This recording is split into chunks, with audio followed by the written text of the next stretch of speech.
Welcome to Voyage Daily Tech, the most important news personalized for you every day, supported by Voyage.com. After listening to today's news, you'll know: first, UK startup's heat as a service model slashes energy bills by 90% using garden shed data centers, pioneering a decentralized energy grid.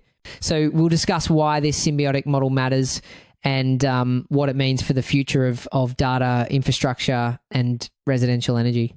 Second, US tariffs spark a $367 billion boom for AI-powered resale platforms, creating a domestic resale fortress against global fast fashion giants.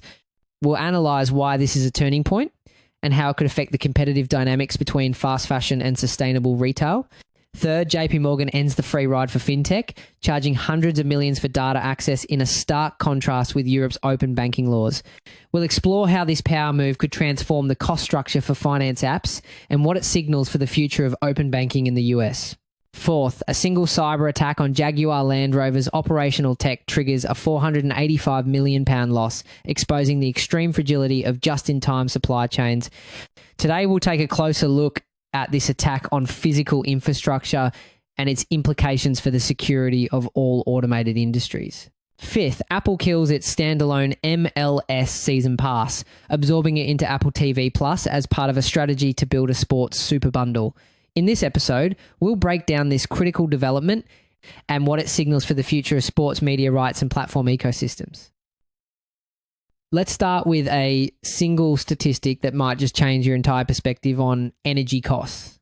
An English couple just saw their monthly energy bill plummet from £375 down to just £40. Their secret? They installed a data center in their garden shed. You know, every time you stream a movie, send an email, or even just browse the web, you are using a data center somewhere, and those computers generate an incredible amount of heat. In fact, globally, data centers are responsible for over 200 million metric tons of carbon dioxide each year, which is comparable to the annual emissions from all commercial air travel in the United States. That's the scale of the problem we're talking about. That's right. Instead of a traditional boiler, their home is now heated by the waste energy from over 500 mini computers. This system, called a heat hub, captures the immense heat the computers generate while processing data and transfers it directly into the home's hot water system.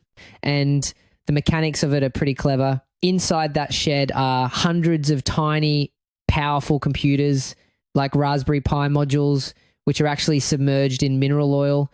This isn't just for show. The oil absorbs the heat far more efficiently than air, and then that heated oil is used to warm the water for their home. But I know what you're thinking. Isn't a data center in a garden shed a massive security risk?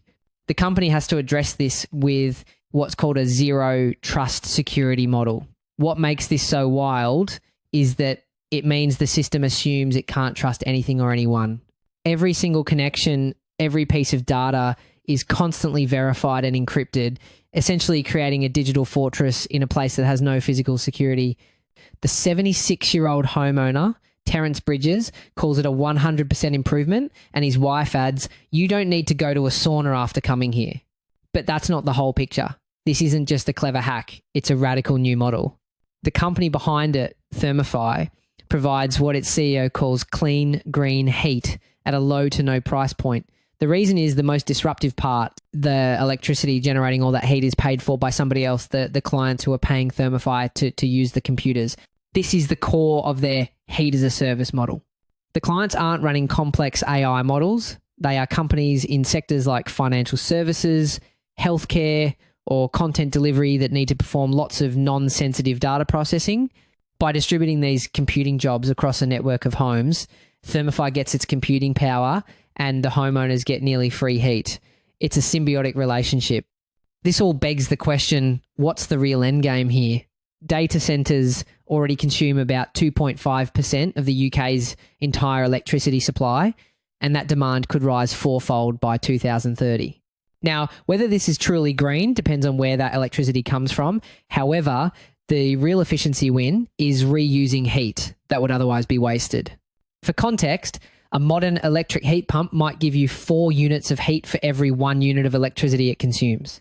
This system uses that 1 unit of electricity twice, first for computing and then again for heat.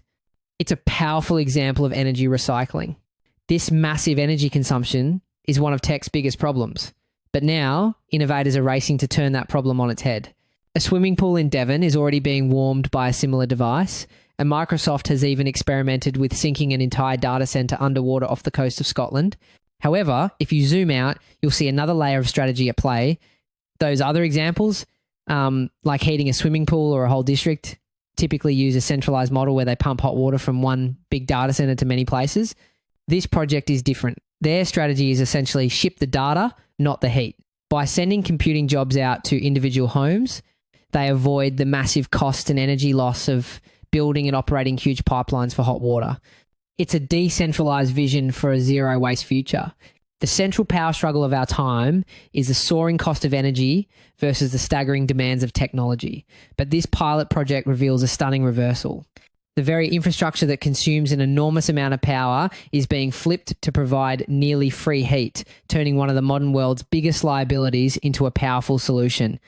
This ultimately leads to a new, profound question. What happens when a basic necessity like home heating is tied to the success of a private tech startup? If the company can't find enough clients, or if it fails, do people's heaters just go cold? This model blurs the line between a tech company and a public utility, and it's a social and ethical challenge we'll need to confront as these innovative solutions become more common. We've just seen how a tech problem can be flipped into an energy solution. Well, our next story is about how a government policy originally designed to bring manufacturing back home is accidentally creating a massive boom in a completely different industry. Secondhand clothing. The reality is the US apparel industry is incredibly dependent on imports. We're talking about 95% to 97% of all clothing sold here coming from countries like China, Vietnam, and Bangladesh. So when you slap on tariffs, you're not just adding a small tax. You're fundamentally changing the cost structure of the entire fashion industry. The global secondhand apparel market is now projected to explode to $367 billion by 2029, growing almost 3 times faster than the entire retail apparel market. The reason is a simple, brutal economic reality. About 97% of all clothing sold in the US is imported. When tariffs hit those imports, prices for new clothes go up. As research analyst Dylan Carden puts it, if tariffs add 20% to 30% to retail prices, that's a huge advantage for resale. Suddenly, resale platforms look like the smart buy, and companies like ThredUp are cashing in. The company just reported its highest number of new customers in its history, with new buyer growth up 54% year over year. The CEO says the business is growing double digits with gross margins near an incredible 80%, all with operations built entirely inside the US. This creates a crucial strategic advantage, what some are calling a resale fortress. While fast fashion giants like Shein and Temu are getting hammered by tariffs and rising air freight costs because their entire business model relies on a cross-border supply chain, ThredUp is insulated. Its supply, the clothes in our closets, is already here, inside the US. But this isn't just about tariffs. Technology is the other half of the story. Inside ThredUp's massive warehouses, AI systems are now photographing, categorizing, and pricing thousands of garments per hour. So how does this AI actually work? It's not just taking a picture. It's using advanced computer vision to inspect each item for stains, tears, and even peeling fabric. Then machine learning algorithms analyze everything: the brand, the style, the condition, and current market trends to set a dynamic price. It is an automated quality and value assessment on a massive scale. Of course, it's not perfect. The AI still struggles with detecting subtle damage or authenticating high-end fakes, which often require a human touch. One facility alone processes 40,000 used clothing items every single day. This isn't a thrift store, it's a high-tech logistics operation rivaling fast fashion giants. The core conflict is clear. Traditional retail, dependent on imports, is being squeezed by tariffs. At the same time, a new domestic resale industry, powered by AI and automation, is gaining a massive cost advantage. As ThredUp CEO James Reinhart declared, the future of fashion will be more sustainable, and secondhand will be at the center of it. The situation presents a fascinating duality. While extending the life of a garment is absolutely a win for sustainability, this centralized model creates its own environmental questions. Think about it. Millions of individual items are shipped to a central warehouse, processed, and then shipped out again to a new buyer. This reverse logistics process has a significant carbon footprint. Some critics even wonder if making resale so easy and frictionless might inadvertently encourage people to buy more new fast fashion, knowing they can just sell it later. It's a fascinating paradox at the heart of this green revolution. What started as a trade policy to protect American manufacturing has become the fuel for a new kind of American fashion economy, fundamentally changing who wins and loses in the battle for your closet.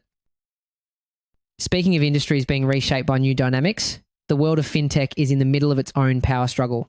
For years, apps like Robinhood, powered by middlemen like Plaid, got a free pass to access your bank data. That free ride is officially over. To understand the scale of this, you have to picture what's happening behind the scenes. Every time you check your account balance on a third-party app, that app sends a request through an aggregator like Plaid, which then pings your bank's servers. Now, imagine that happening billions of times a month. JPMorgan reported nearly 2 billion of these data requests monthly.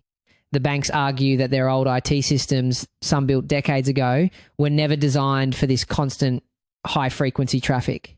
They say the cost of maintaining the systems, monitoring for fraud, and securing the data pipelines is enormous.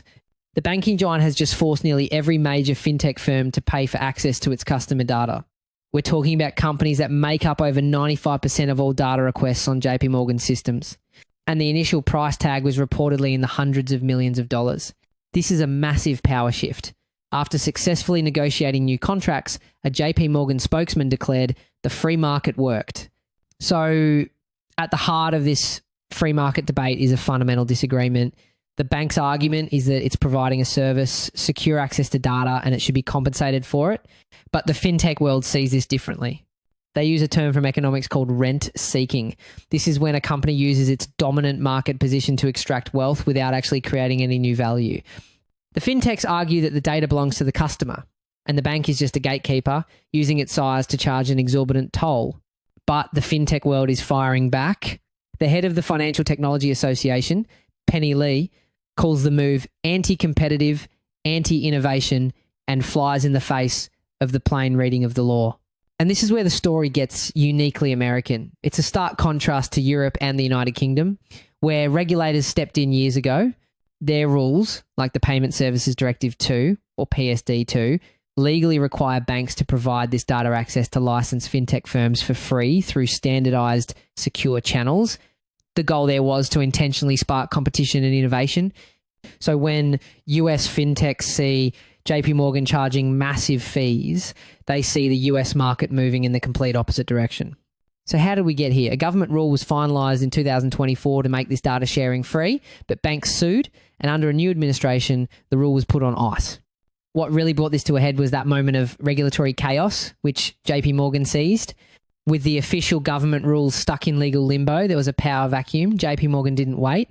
By striking these private deals with nearly every major data aggregator, it single-handedly set a new national standard. If you want our data, you have to pay. It effectively front-ran the regulators, creating a new reality on the ground that will be very difficult for any future government rule to undo. After weeks of tense negotiations, the fintech firms, fearing an even worse outcome, locked in rates to ensure they wouldn't be cut off. Now, the ripple effects are starting. Industry observers say this isn't just about one bank. An expert from the Vanderbilt Policy Accelerator predicts that JPMorgan is a trendsetter, and it's fair to expect the rest of the major banks will follow. This could create a major barrier for new startups and potentially lead to higher costs for consumers. And here's how those costs will likely reach you. This new fee is like a fintech tax that will cascade down the chain. JPMorgan charges the data aggregator Plaid to protect its margins, will pass that cost on to the finance apps like Robinhood or Venmo. And those apps, they will likely have to pass the cost to you, the end user. This could mean your favorite free budgeting app suddenly gets a monthly subscription fee or loses some of its best features. The fintech industry is adamant this fight is not over, with its trade group CEO stating, "These agreements are not the free market at work, but rather big banks using their market position to capitalize on regulatory uncertainty."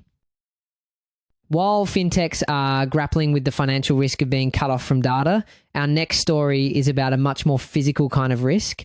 Believe it or not, a single cyber attack just sent UK car production spiraling to its lowest point since 1952. The target was Jaguar Land Rover. Hackers forced the car maker to shut down its entire computer network, bringing its highly automated production lines to a dead stop for over a month. Now, reports indicate a group calling themselves the Scattered Lapses Dollar Hunters claimed responsibility, and their choice of target is incredibly significant. This wasn't a typical hack to steal customer data. This was an attack on what's called operational technology, or OT.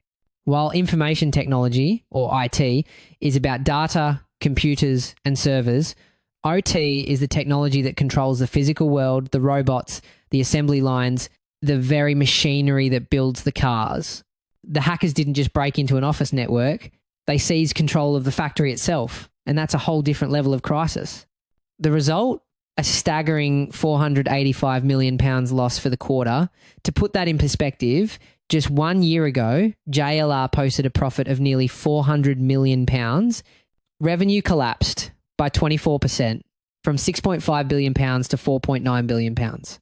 And on top of that staggering loss, the company reported an additional £196 million in direct cyber-related costs just to fight the attack. And that £196 million figure, it's just the tip of the iceberg. Those cyber-related costs aren't just for a few consultants. We're talking about a massive bill that can include hiring global IT experts to rebuild systems from scratch, replacing compromised hardware, completely hardening the network against future attacks, and potentially even a ransom payment, though companies rarely admit to that. To put that in context, the infamous NotPetya attack on the shipping giant Maersk cost them around $300 million. JLR's costs are in that same catastrophic ballpark. But the story goes deeper than one company's balance sheet. The crisis at Jaguar Land Rover sent shockwaves across the entire United Kingdom. The company sits at the top of a massive supply chain involving thousands of businesses. When JLR's production lines went dark, many of its suppliers were forced to shut down their own operations, prompting warnings of potential bankruptcies for small and medium-sized businesses. This crisis exposes the Achilles heel of modern manufacturing, the just-in-time model. To be hyper-efficient, car makers don't keep huge stockpiles of parts. Instead, they rely on a perfectly timed, constant flow of components arriving at the factory exactly when they are needed. It's an amazing system when it works, but it's incredibly fragile. When JLR's factory went down, it was like a dam breaking. The flow stopped, and the disruption cascaded backward through more than 5,000 firms, from logistics companies to small parts manufacturers. It's a digital version of what we saw when the Suez Canal was blocked. One single point of failure can paralyze an entire global network. The impact was so severe, it was measured at a national level. The Office for National Statistics confirmed that the production stoppage of roughly 27,000 vehicles single-handedly knocked 0.17% off the UK's entire economic output in September. While the company says operations are now recovering, the event has exposed a critical vulnerability. This wasn't just a corporate crisis, it was a national economic event, proving how a digital attack on one company can impact an entire country's economy. This brings us to a stark warning for all of us. Jaguar Land Rover is in the middle of a massive pivot to become an all-electric brand, building what are called software-defined vehicles. These are essentially computers on wheels.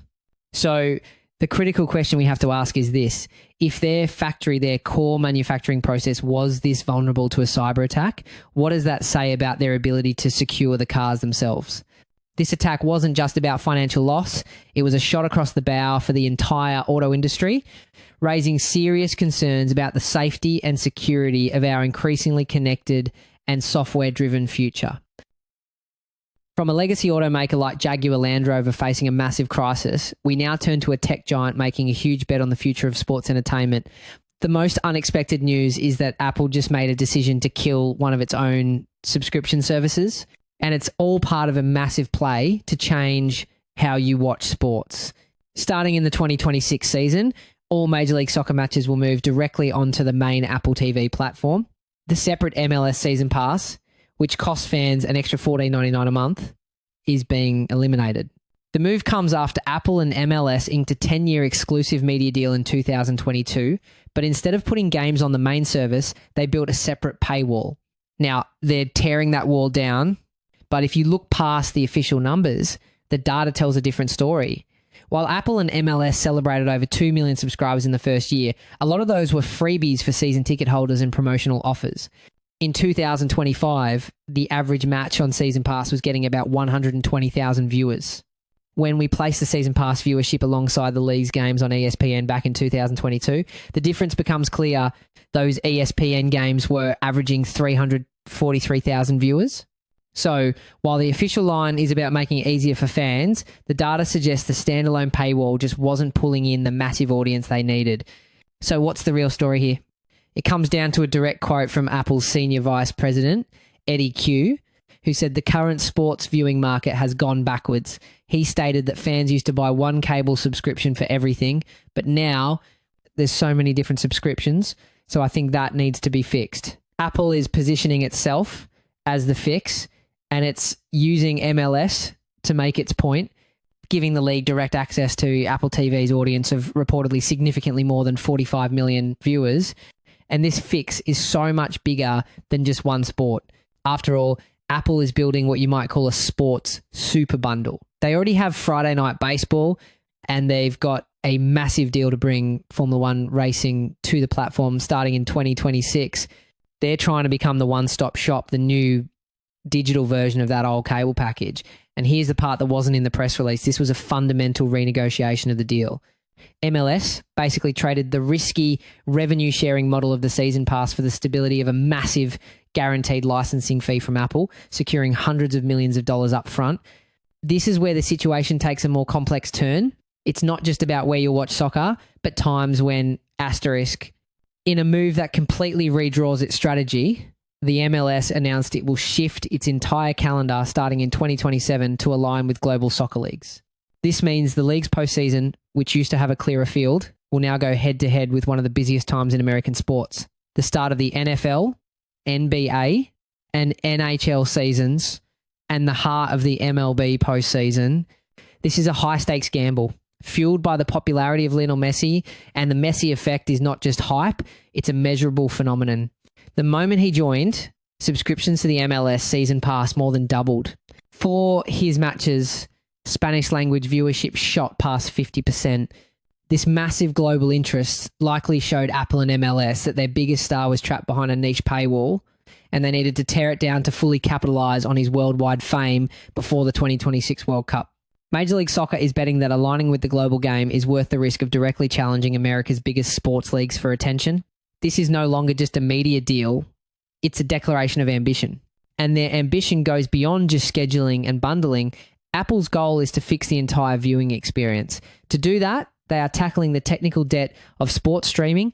This means working on technology to eliminate frustrating broadcast delays, integrating real-time stats you can pull up on screen, and offering features like multi-game views. They're not just buying sports, they're trying to build a fundamentally better way to watch them. That's it for today on Voyage Daily Tech. Follow, share, and stay tuned for daily updates coming your way tomorrow.